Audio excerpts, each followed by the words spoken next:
Moving coil galvanometer का construction कैसा होता है?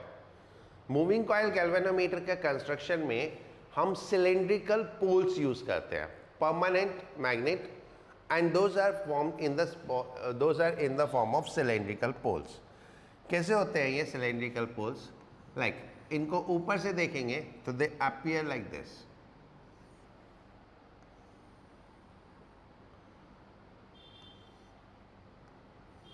राइट।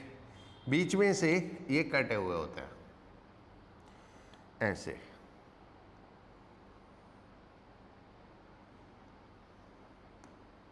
नहीं, ये हम साइड से देख रहे हैं। सो दैट इज इस तरह से ये पोल होते हैं, एंड देन इसमें हम एक आयरन सिलेंडर प्लेस करते हैं। ये एक आयरन सिलेंडर ऐसे प्लेस कर दिया इसके अंदर, so that it is this gap, ये जो गैप है एयर गैप, ये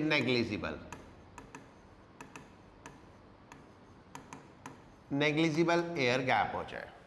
सो व्हाट वी डिड, ऐसे हमने पोल्स लिए और इसके बीच में एक सिलेंडर डाल दिया। What is the advantage of this? इसको ऊपर से अगर हम देखें तो ये हमें ऐसे सर्कल में दिखेगा दिस वे, और ये हमारा सिलेंडर हो गया टॉप से देखा तो। इसमें हम एक एल्यूमिनियम फ्रेम लगाते हैं, ये ऐसे एल्यूमिनियम फ्रेम इस टाइप से। यहां पे अगर देखेंगे तो ये एल्यूमिनियम फ्रेम ऐसे पूरा आ जाएगा, और ये रेक्टेंगुलर होगा अलोंग द डायामीटर ऐसे, राइट। इस एल्यूमिनियम फ्रेम में हम वाइंडिंग करते हैं, जो वायर्स होते हैं वो इस एल्यूमिनियम फ्रेम में आते हैं। इस टाइप से है कि लाइक ये हमारा सिलेंडर है, इसके चारों तरफ एक रेक्टेंगुलर फ्रेम है, और उस पे हम ऐसे कॉइल रैप कर देते हैं, वायर ऐसे रैप कर दिया, राइट। तो ये वायर्स हमारे ऐसे गए। So now this is the normal to coil, ये हमारा नॉर्मल टू कॉइल हो गया, which is along the radius. The normal to the coil is along radius. अब इसमें जो मैग्नेटिक फील्ड प्रोड्यूस होती है, जो मैग्नेटिक फील्ड प्रोड्यूस होती है, it is radial magnetic field. ये रेडियल मैग्नेटिक फील्ड होती है, मींस मैग्नेटिक फील्ड की डायरेक्शन अलोंग रेडियस है।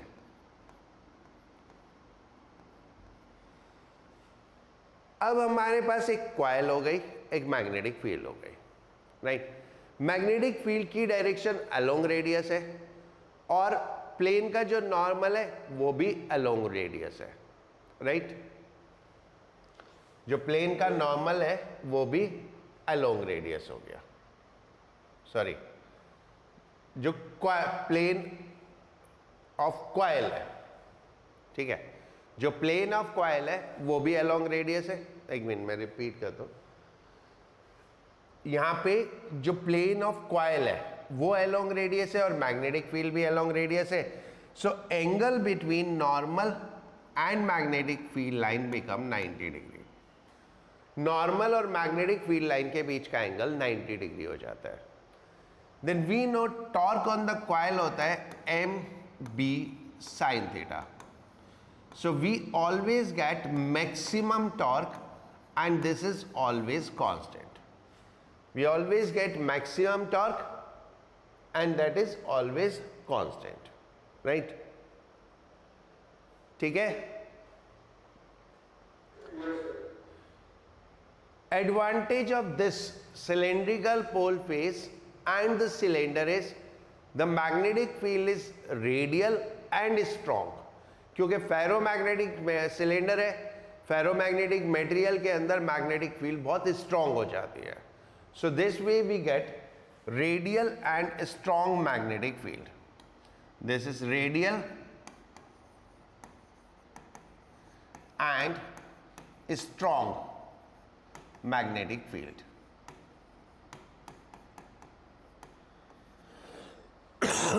ठीक है. So if asked what is the advantage of this cylinder, it produces radial field and strong field. Now जब हम इस कॉइल में करंट फ्लो कराते हैं, तो एक निडल इसके साथ अटैच्ड है और विद अ स्प्रिंग, एक स्प्रिंग और एक निडल. तो जैसे इसमें करंट फ्लो होता है, एक टॉर्क डेवलप हुआ, दैट इज एमबी.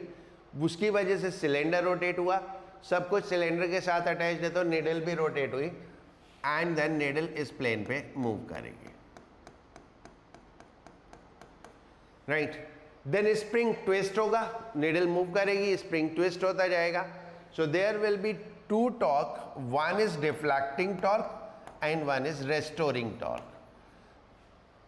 जब ये दोनों torque, restoring torque of spring and deflecting torque equal हो जाएंगे, that time needle will stop. And in this case restoring torque हो गया सी थीटा और ये हो गया B I N A. So I is equal to uh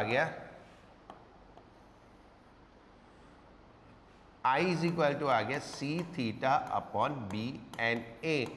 And what is we get? Current is directly proportional to angle. Means how much angle the needle rotate, that will define कि कितना current flow हो रहा है.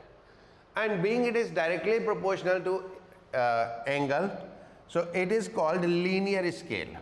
इसको हम बोलते हैं linear scale. Linear scale का मतलब होता है equal divisions. जो division है वो equal है.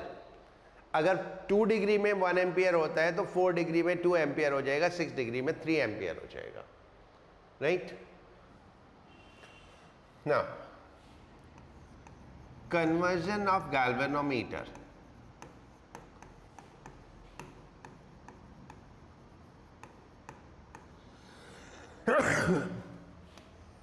एक गैल्वेनोमीटर की करंट कैरिंग कैपेसिटी काफी कम होती गैल्वेनोमीटर की करंट कैरिंग कैपेसिटी काफ़ी कम होती है, that is in milli ampere. So that can not be used as a ammeter और वोल्ट मीटर. तो हम इसको just to measure the deflection use करते हैं. अगर हमें इसको एज ए एमीटर या as a voltmeter convert करना है तो हमें इसमें कुछ रेजिस्टेंसेस लगाने पड़ते हैं. So conversion of galvanometer into ammeter by shunt of low value.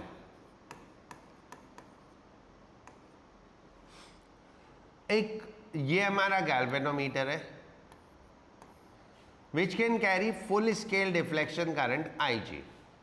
IG is full scale deflection current, यानी the maximum current that can pass through galvanometer. And what we want is I. ये हमें चाहिए.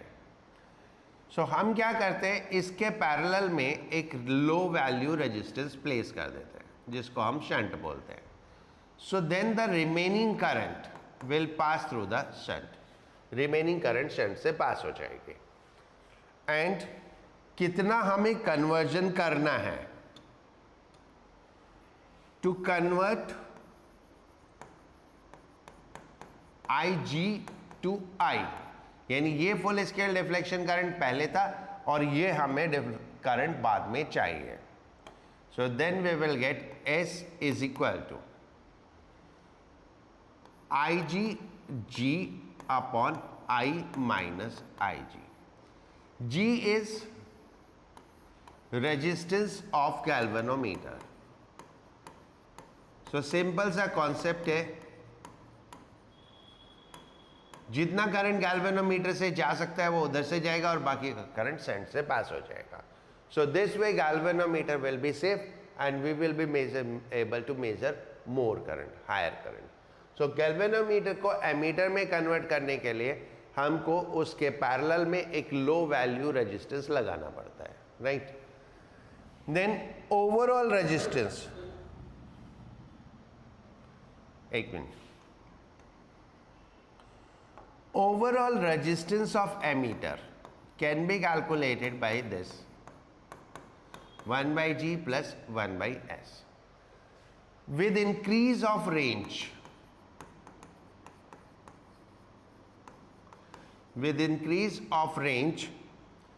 this overall resistance decreases. जो overall resistance है वो decrease होता है, तो जितना रेंज बढ़ता जाएगा उतना एमीटर का रेजिस्टेंस कम होता जाएगा. And for ideal ammeter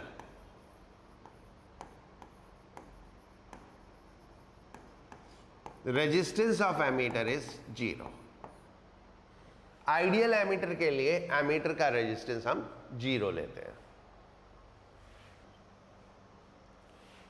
Now second, conversion into voltmeter.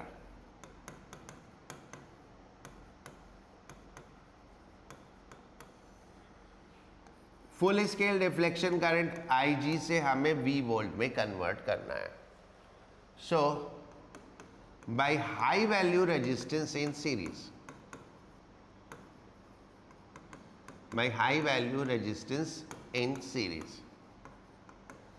Series में हाई वैल्यू रेजिस्टेंस लगा के ये हमने रेजिस्टेंस ऐड किया और ये गैल्वेनोमीटर का रेजिस्टेंस था. So then the current remain same what actually the galvanometer can take, उतना ही करंट रहेगा. पहले ये सपोज इतनी वोल्टेज मेजर कर सकता था, अब ये इतनी वोल्टेज मेजर कर पाएगा. तो टोटल वोल्टेज जो ये मेजर कर पाएगा that will be IG R plus G. तो the resistance we need to put in the series is V upon IG minus G.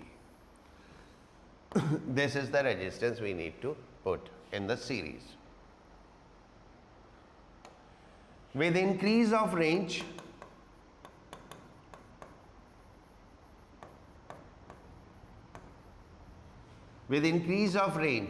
total resistance of voltmeter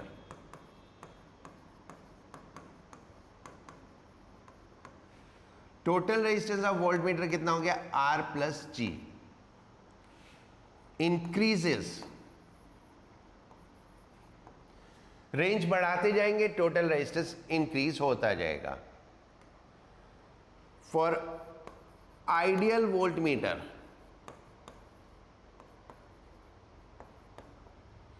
the resistance of voltmeter is infinite. अगर ideal voltmeter लेते हैं तो resistance of voltmeter infinite हो जाता है. जितनी ज़्यादा range का वोल्टमीटर उतना ओवरऑल ये रेजिस्टेंस बढ़ाते जाओ. जितनी वोल्टेज बढ़ती जाएगी अंडरस्टूड है उतना ही रेजिस्टेंस बढ़ता जाएगा. तो टोटल रेजिस्टेंस क्या हो गया R plus G, that is proportional to voltage.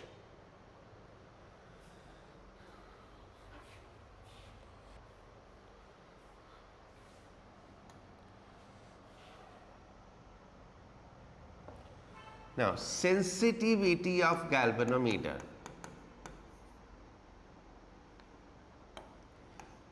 Sensitivity of galvanometer. Sensitivity क्या होता है?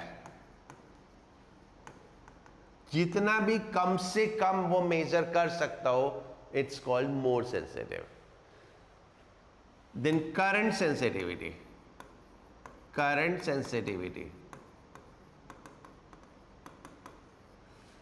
IS से रिप्रेजेंट करते हैं SI से. That is deflection per unit current. जितना डिफ्लेक्शन है उसको करंट से डिवाइड कर दो, right. And voltage sensitivity, VS और SV, इसको डिफ्लेक्शन पर यूनिट वोल्टेज. अगर total resistance of galvanometer R है तो this is IR. The R is resistance of galvanometer.